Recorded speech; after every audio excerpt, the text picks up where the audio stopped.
In this video, I'm going to be talking about feminine energy and masculine energy and some characteristics about the both of them.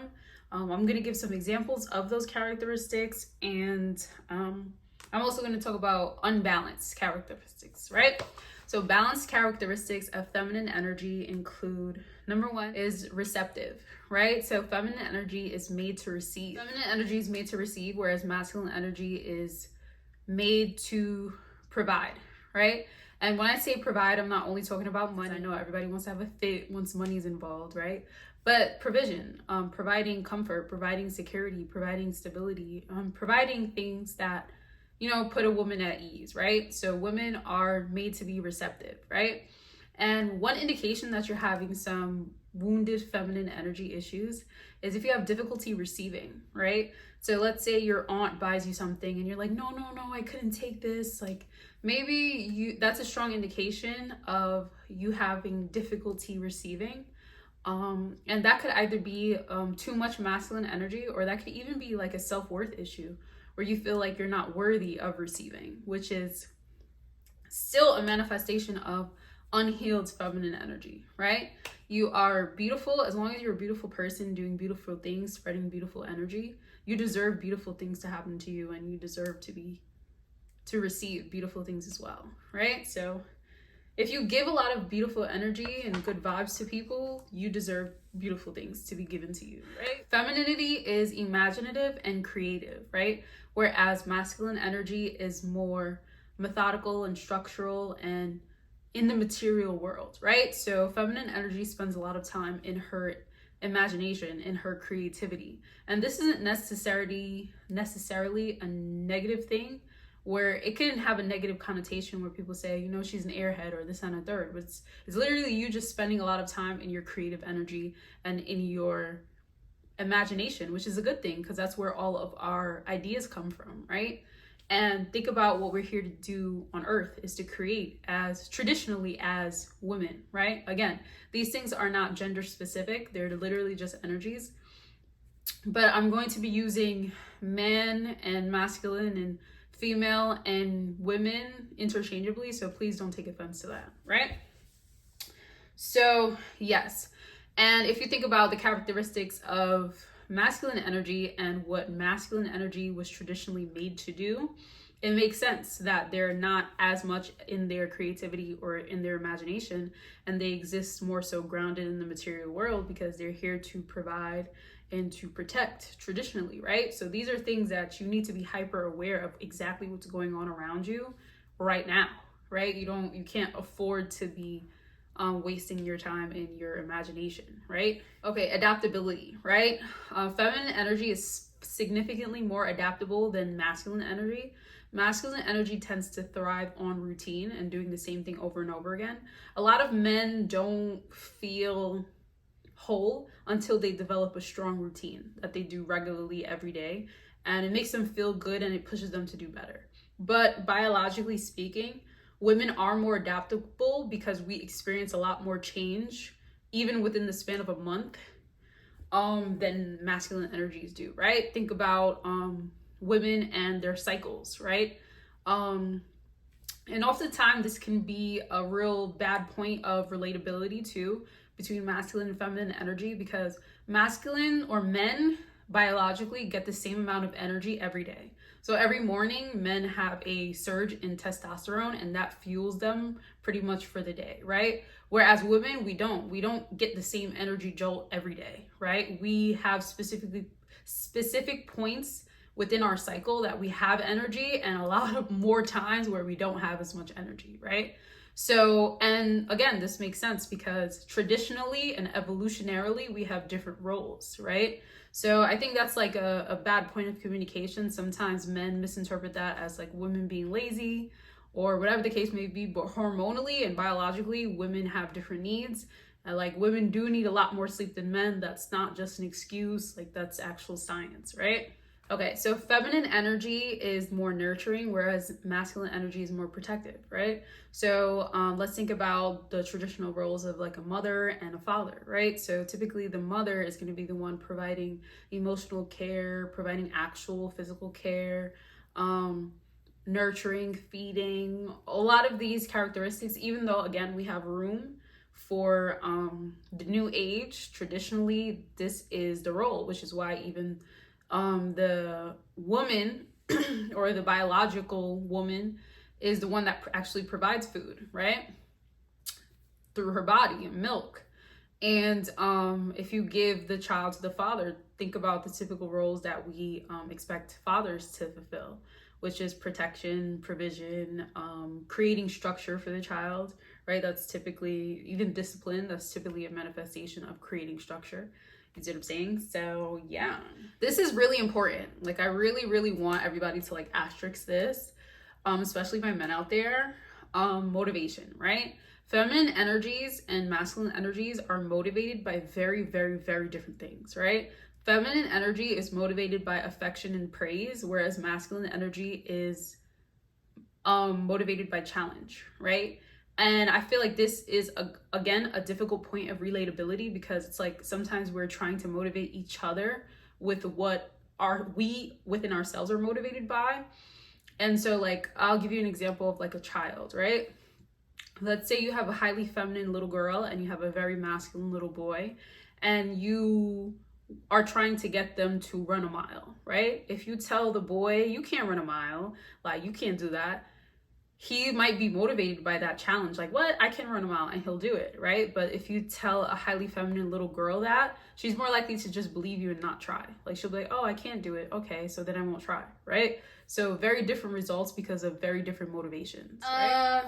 Details. So feminine energies are motivated, or feminine energies excel at small details, right? Whereas masculine energies excel at the bigger picture, right? So a lot of the times a woman will have an idea and she will get so stuck up on the small details of the plan, she never executes the plan, right? Whereas men can have the bigger picture and have enough action to execute the plan, but he may get to a standstill where he doesn't know how to expand or improve the endeavor because he lacks the small details, right? And that's where feminine energy really comes in handy. And these two energies make a great team as long as they're balanced, right? What else? Feminine energy wants connection. They want emotion, right? Whereas masculine energies are more motivated by, or more appreciated by, more practical means. Like usually if you ask a man how he perceives love, he'll say something like respect. Respect is how he perceives love.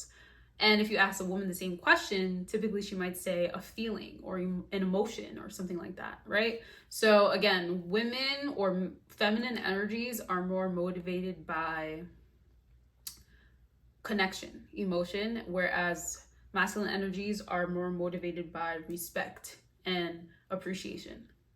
Is intuition. So women are typically more intuitive than men are. Men spend a lot of time in the material world, whereas women spend a lot of time internally.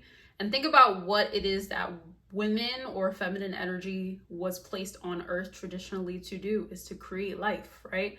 That within itself is an extremely spiritual process. So women are just more in tune spiritually in general, whether they're even aware of it or they have the language to express that or not, right? So an example that I love to give is Julius Caesar. So Julius Caesar, on the day that he was assassinated, his wife actually told him the night before that she had a dream and she didn't want him to go out. And he did not perceive that as a logical reason for him to not go out, but it was just an intuitive feeling that she had. And again, he went out and he was assassinated by his close friends, right? She actually had a dream. And again, he didn't feel, he was thinking more in his logical brain, like, you know, you having a dream is not a logical reason for me to not go. And her dream was her intuition, right? So, you know, him not listening to that kind of cost him his life. That sucks, right? So there's like a battle or a tough point of relatability when it comes to intuition and logic, because intuition is not something you can necessarily explain. It's literally a sixth sense that you can't necessarily put into words. It's just like, I have a feeling that this is not the right thing to do, or I have a feeling that this is the right thing for me to do, right? And again, it's just our roles as a woman or as a feminine energy. Traditionally, you are just more spiritual, right? Because of the process that you have to carry out, or the process that you're meant to carry out on earth, is a rather spiritual one. Whereas the role of a masculine energy is to be firmly grounded in the material world, because he has to provide and to protect. So most of his attention needs to be in the world, not in a sixth sense or intuition. What else? Emotional, right? So feminine energy be more overtly emotional, and it's because we're allowed to be in society, right?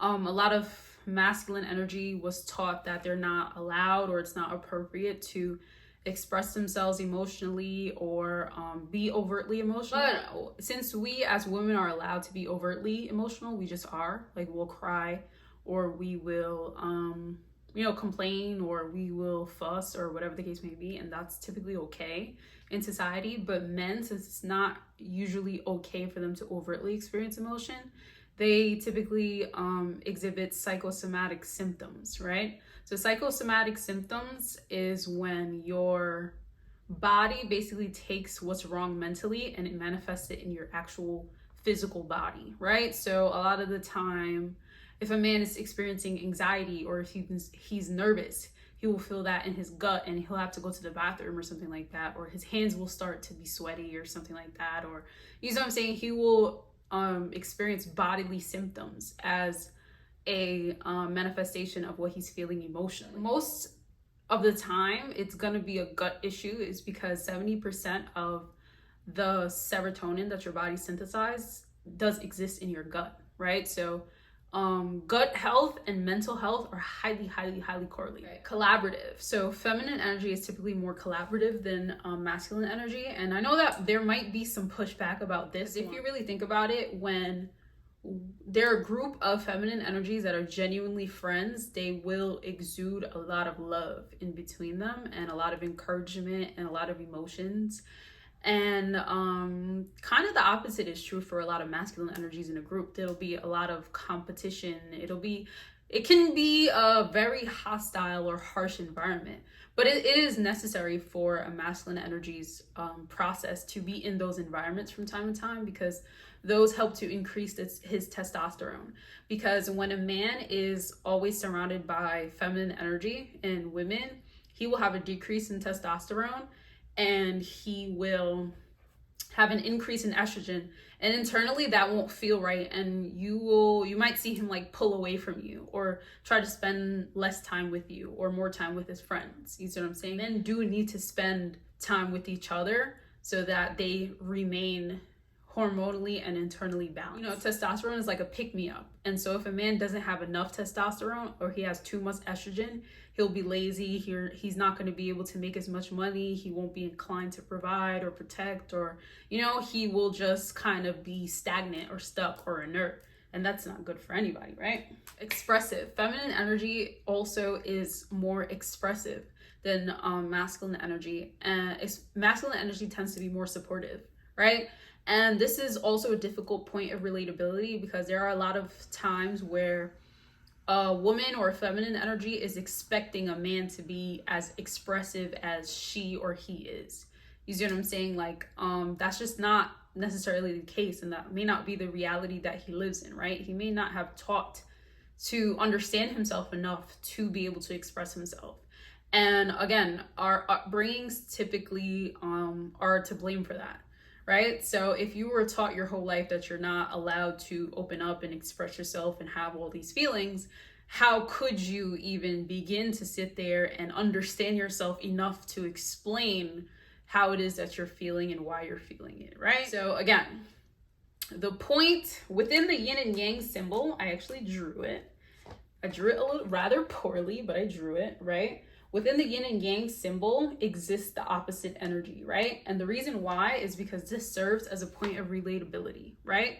Because if you are 100% in masculine energy, how could you understand or be one with a feminine energy, or vice versa, right? So you guys have to, at the very least, understand each other to some degree, to be able to come together and stay together and to collaborate as the effective team, right? Whether you like it or not, like, we just make the perfect team, duh. And I feel like there's been a disconnect lately about that. Like, women and men, or again, I'm gonna stick to the energies, feminine energy and masculine energy are literally meant to complement each other, right? So when these balanced energies come together, they make an exceptional team, right? One has what the other one needs, right? And so I will also give you some characteristics about the unbalanced energies. So unbalanced energy is codependent, it's needy, it's insecure, it's overly emotional, and it's manipulative, right? So again, unbalanced energy typically stems from not being properly cared for or attended to in childhood, right? And sometimes these characteristics might be difficult for you to understand about yourself. It takes a lot of self-reflection for you to be able to come to grips and understand that you have these flaws, right?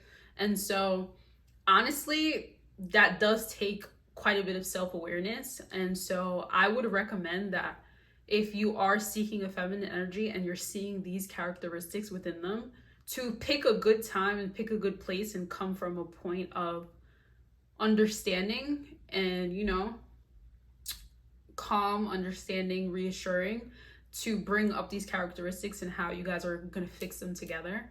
And if the person is defensive or won't take accountability, I would run for the hills. I'm not going to lie, because unbalanced feminine energy and unbalanced masculine energy, not cool, right? Some unbalanced masculine traits are being controlling, being competitive, being avoidant, being unstable, and being aggressive, right?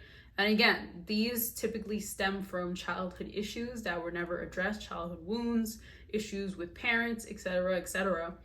And again, these can be difficult to recognize within yourself by yourself.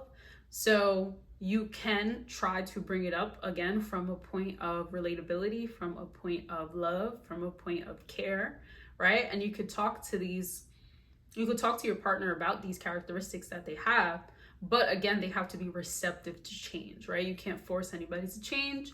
And if somebody's not willing to change to make it work, you feel me? You gotta skate. But yeah, so these are essentially the characteristics, or the base characteristics, and some manifestations of them. I hope you really enjoyed that video, and let me know if you want to make a video about how to balance these energies. Thank you.